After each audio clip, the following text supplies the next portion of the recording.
예, 우리 찬송가 259장 부르시면서 새벽 기도회 시작하겠습니다.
예, 오늘 본문 말씀은 우리 사무엘하 13장 20절에서 29절 말씀입니다. 제가 봉독하겠습니다. 그의 오라버니 압살롬이 그에게 이르되 내 오라버니 암논이 너와 함께 있었느냐? 그러나 그는 내 오라버니니 누이야 지금은 잠잠히 있고 이것으로 말미암아 근심하지 말라 하니라. 이에 다말이 그의 오라버니 압살롬의 집에 있어 처량하게 지내니라. 다윗 왕이 이 모든 일을 듣고 심히 노하니라. 압살롬은 암논이 그의 누이 다말을 욕되게 하였으므로 그를 미워하여 암논에 대하여 잘잘못을 압살롬에게 말하지 아니하니라.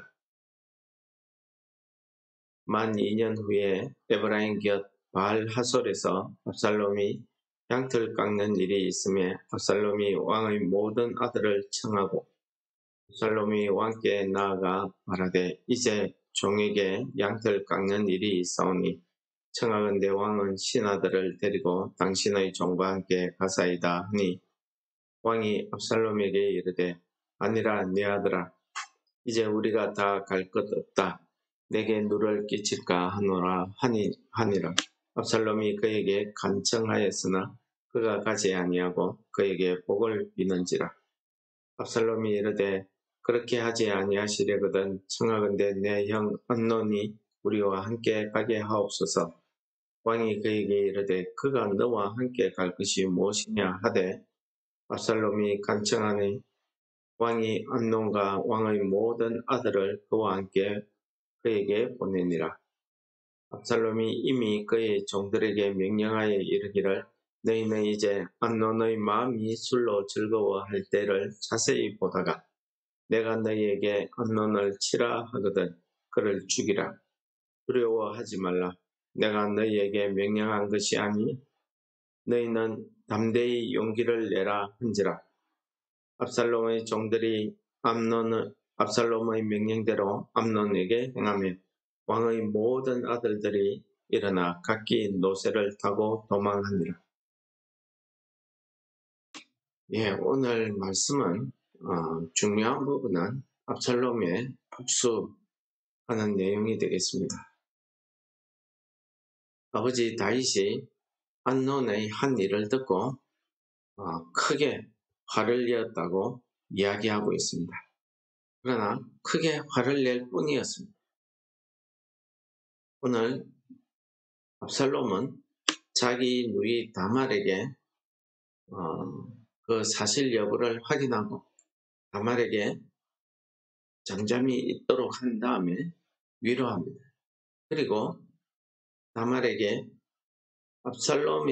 암논에 대해서는 압살롬이 일절 그 일에 대해서 거론하지 않습니다. 그리고 나서 압살롬은 2년을 기다렸습니다. 2년 후에 양털 깎는 일이라고 하면은 이 당시에 이스라엘 나라에서는 축제를 즐기는 그런 일입니다. 이 양털 깎는 일이 있은 그날을 기회로 잡았던 것 같습니다. 처음에는 모든 사람을 다 초청합니다. 왕의 아들들과 신하들을 다 초청합니다. 근데 오늘 본문에 자세히 나와 있지 않지만은 다윗 왕이 가기를 거절합니다. 다윗 왕이 가기를 거절하니까 압살롬은 암논은 꼭 보내달라고 이렇게 간청을 해서 다윗이 암논을 보냅니다. 압살롬은 미리 준비하고 예비한 대로 암논을 죽여버리죠. 이 일이 벌어지니까 다른 왕자들이 놀라서 도망을 하게 되었다 하는 내용이 오늘 내용입니다. 오늘 내용 말씀에 우리가 살펴보면서 우리가 이 죄에 대해서 어떠한 태도로 이 죄를 대하느냐 하는 것이 참 중요한 것 같습니다. 아버지 다윗은 이 암논이 저지른 죄에 대해서 크게 화를 내었지만은 그 일에 대해서 일체 암논을 불러서 내가 왜 이런 일을 했냐, 율법에 어긋난 일이니까 너는 이런 벌을 받아라 라든지 그 일을 사전에 가르쳐서 그 일을 하지 못하게 한다든지 이런 교육을 하지 않는 것 같습니다. 한마디로 죄에 대해서 화는 내지만은 그 아들을 불러서 견책하지는 않는다, 교육하지 않았다 하는 내용이 오늘 본문에서 드러나고 있습니다. 저는 이 부분을 읽으면서 엘리 대제사장을 바라보게 됐습니다. 이 엘리 대제사장도 마찬가지죠. 아들들이 성전에서 제사장으로서 해서는 안 될 일들을 죄를 저지르고 있는데도 불구하고 엘리 대제사장은 그 아들들을 데려다가 징계하거나 가르치지 않습니다. 물론 이제 너희들의 소문이 내기에 안 좋은 소문이 들리니까 그렇게 하지 말아라 라고 이야기는 했지만은 하나님께서 보실 때에는 아무것도 하지 않았던 것입니다. 그래서 하나님이 사무엘을 통해서 엘리 대제사장에게 그렇게 이야기한 겁니다. 아들들의 죄에 대해서 눈을 감고 있었던 엘리 대제사장 그 집에 하나님께서 이 아들들의 죽음을 예언하시는 그런 말씀을 전했던 것입니다. 오늘 또 한 가지 압살롬이 이 죽임을 이 복수극을 계획하는 그 와중에 보면은 압살롬이 직접 암논이 자기 형이지 않습니까? 이복 형이든 어쨌든 자기 형이니까 자기가 직접 가서 자기 잔치에 초청할 수 있습니다. 그런데 압살롬은 암논에게 직접 가지 않습니다. 아버지에게 가서 다윗 왕에게 가서 참석할 것을 요청합니다. 그 1차적인 계획이 실패하니까 최소한 암논이라도 자기가 파놓은 함정에 끌고 와야 되니까 아버지에게 간청하는 겁니다. 형이라도 와야 된다. 무엇 때문에 그렇게 데리고 가려고 하느냐라고 물어도 이유에 대해서는 말하지 않고 무조건 암논을 데리고 가기를 요청합니다. 그 외의 왕자들은 사실은 별 와도 되고 안 와도 되고 그런 형편이었지. 어쨌든 구색을 갖추기 위해서 모든 왕자들을 자기 잔치 자리에 모았습니다. 그리고 묵극이 일어났죠. 오늘 우리는 이 죄에 대해서 우리가 어떤 자세를 갖춰야 되는지를 다윗 왕의 모습에서 잘 보여주고 있습니다. 우리가 다윗 왕이 내가 이런 죄를 지었으니까 암논도 보면은 다윗 왕과 아버지와 똑같은 죄를 짓고 있지 않습니까? 추측해 보건대 아마 다윗 왕이 암논을 불러서 내가 왜 이런 짓을 했냐, 이 죄가 율법에 어긋나다 이렇게 야단쳤다 할지라도 아버지 앞에 대놓고 당신이나 잘하세요 이렇게 하지는 않았겠지만 암논의 마음에는 그렇게 야단치는 아버지를 향해서 당신이나 잘하세요, 당신도 그런 일을 하면서 라고 하지 않았겠습니까? 충분히 앞장에서 우리가 암논이 어떤 인물인가를 알기 때문에 충분히 그렇게 하고도 남았을 겁니다. 다윗이 왜 암논의 이 죄에 대해서 침묵했을까요? 그냥 화만 내었을까요? 다윗 스스로도 이런 자기 죄에 대한 그 죄를 똑같이 짓고 있는 그 큰아들에 대한 그런 모습을 보면서 자기 양심에 그런 죄에 대한 뭐라고 할까요? 그런 안타까움이라고 할까? 죄에 대한 두려움이라고 할까요? 그게 있지 않았나 그런 생각이 듭니다. 그러나 우리는 그 죄에 대해서 분명히 이 죄를 지적할 수 있어야 됩니다. 레위기서에 보면은 하나님께서는 이 죄에 대해서 우리가 어떤 자세를 취해야 되는지 분명하게 말씀하고 있습니다. 내가 아무리 똑같은 죄를 지었다 할지라도 아버지로서의 그 권위로 아버지로서 그 아들의 죄를 지적하고 그걸 고쳐줘야 된다는 것입니다. 레위기서 19장 17절에서는 이렇게 이야기합니다. 너는 내 형제를 마음으로 미워하지 말며 내 이웃을 반드시 견책하라. 그러니까 지적하고 가르치고 고치라는 거예요. 그리하면 내가 그에 대하여 죄를 담당하지 아니하리라. 이게 무슨 말씀입니까? 죄에 대해서 그 이웃이, 그 형제가 죄를 짓고 있는 그 죄에 대해서 내가 입을 닫고 있는 것은 안 된다 하는 바로 그 말입니다. 그것은 형제를 미워하는 일이며 내 이웃을 미워하는 일이다 라는 것을 말씀하고 있는 것입니다. 그리고 그 죄를 보고 입을 닫고 있으면 너도 그 죄의 값을 담당하게 된다. 이렇게 이야기하고 있는 것입니다. 그러므로 우리가 이 죄에 대해서 어떠한 자세를 지녀야 되는가 하는 것을 이 레위기 말씀이 잘 보여줍니다. 단호한 태도입니다. 그래서 죄에 대해서는 그렇게 하지 말아라. 그건 죄다. 라고 견책, 경고하고 가르치는 겁니다. 견책할 수 있어야 된다. 지적할 수 있어야 된다 하는 것을 이야기합니다. 왜요?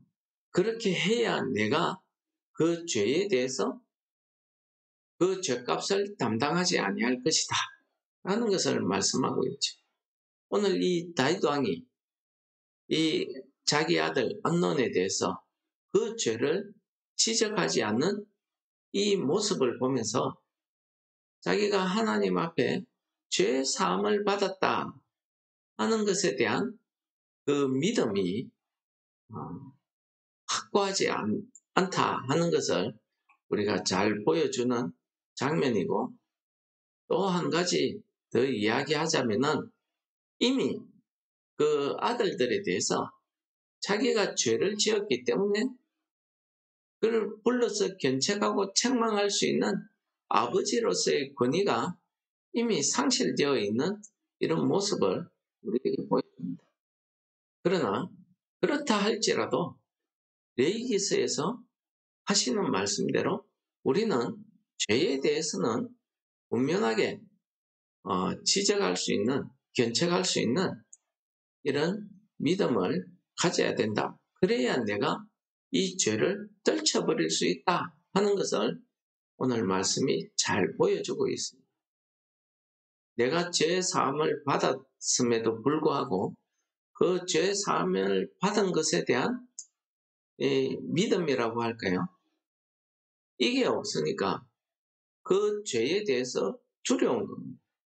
내가 이렇게 교육해도 암논이 나를 비난하지 않을까, 비방하지 않을까, 이렇게 생각하는 겁니다. 또 우리는 죄에 대해서 단호한 태도를 가져야 된다 하는 것을 오늘 말씀이 보여줍니다. 물론 내 자신도 회개하고 죄에 대해서 끊어버리는 이런 단호한 것이 필요하지만은 우리가 내 형제나 이웃의 죄를 봤을 때에도 그 죄에 대해서 견책할 수 있는 이런 믿음이 필요하다 하는 것을 오늘 말씀이 우리에게 보여줍니다. 이 말씀대로 했다고 하면은 아마 오늘 압살롬의 복수까지는 이루어지지 않았을 수도 있습니다. 아버지가 불러서 암논에게 벌을 내린다든지 이 일에 대해서 아버지가 암논과 다말을 결혼하게 한다든지 이렇게 해서 이 죄에 대한 뒷일을 해야 됩니다. 수습하지 않고 그냥 놔두었기 때문에 오늘 이 복수극이 벌어지는 겁니다. 이 복수극을 막을 수 있는 기회가 있었지만은 다윗이 자신이 이런 영적인 죄에 대한 두려움이라든지 이런 영적인 어두운 상태가 되어 있기 때문에 죄를 싫어하면서도 그 죄에 대해서 견책하지 못하므로 오늘 이런 비극이 벌어졌다 하는 내용을 우리에게 잘 보여줍니다. 이것이 내가 그 죄를 담당하지 아니하리라 하는 말씀으로 해석되어지는 장면 아니겠습니까? 그러므로 오늘 하루 우리의 삶 가운데 어떤 모양으로도 죄의 모양이 우리에게 있다고 하면 과감히 버릴 수 있는 이런 해결을 통해서 우리가 죄의 종이 되지 않고 내가 의의 종으로 살아갈 수 있는 우리 성도 여러분들 다 되시기를 축원합니다. 거룩하신 하나님 아버지, 오늘 말씀을 통해서 우리가 죄에 대해서 어떠한 태도를 가져야 되는지를 가르쳐 주심을 감사합니다. 죄는 어떤 모양이라도 다 버릴 수 있는 우리의 믿음을 다하여 주시고 죄에 대해서 담대함을 허락하여 주셔서 우리의 삶이 하나님 앞에 성화되어가는 삶을 오늘도 감당케 하여 주옵소서.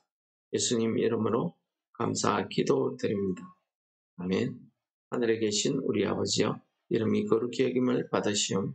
나라의 임합시오며 하늘에서 이룬 것 같이 땅에서도 이루어지이다. 오늘날 우리에게 일용할 양식을 주옵시고 우리가 우리에게 죄 지은 자를 사하여 준 것 같이 우리 죄를 사하여 주옵시고 우리를 시험에 들게 하지 마옵시고 다만 악에서 구하옵소서. 대개의 나라와 권세와 영광이 아버지께 영원히 싸움나이다. 아멘.